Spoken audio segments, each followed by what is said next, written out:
Isa may maka-enumerate din sa mga needed, sa mga requirements para sa photosynthesis. So, kasamuan, ikaw doon. Carbon dioxide, Marsha. Kanang needed for photosynthesis. Water ate. So, very good. So, muna ang mga needed para maka-photosynthesis daw, which is the light came from the sun, and next is the water. No? Muna importante dyan ang rainfall, and lastly is carbon dioxide. So, as you can see here, photosynthesis process in cereals. So, we have light, carbon dioxide, and water are essential for photosynthesis. And also, rainfall affects stomatal function, which controls CO2 intake. Ganun maka-effect man ang rainfall sa atong stomatal function, sa function sa atong stomatal. Of course, kaya stomatal, only siya ang in and out para sa byproduct ng mga oxygen and also carbon dioxide. And also, lastly is optimal water levels ensure efficient chlorophyll activity and ATP production. So, kanang synthesis ni, usapan ang mga word na makaingon mo nga, kani kay water juice siya. Usapan either optimal water levels or sa activity baron or ATP production.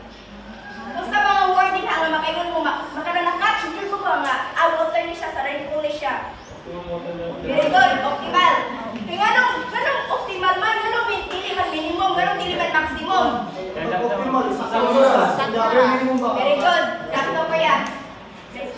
So, next slide, only ang graph para sa rainfall and versus yield. As you can see here, vertical, it represents for cereal yield, which is the tons per hectare, and here is the rainfall millimeter. And as you can see here, di ba mga naman ang optimal na siya. Kaya kung minimum ra ang mahatag sa talong, which is minimum ra ang mahatag sa rainfall, 50 millimeter, so pilang yield niya, 2.5. Then if 100, pilang iyang ka ng yield sa katawang cereal na to. Diba? But, as you can see, di ba 150? Pero napit na niya ang needed sa atong cereal, sa atong crops. Pero anong pinay, pag-abot din 200, nilubos naman hinoon siya. Kag sa one, bisa may pag-abot. Ganang pag-abot sa one,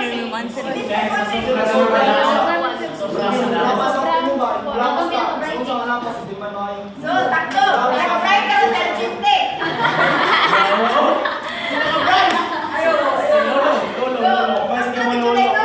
Too much love will be you.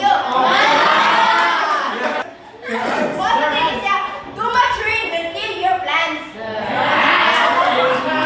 So, every kanang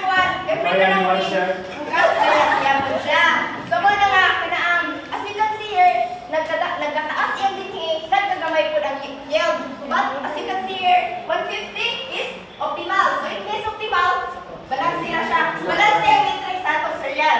So, muna nga, next slide. Next, sister.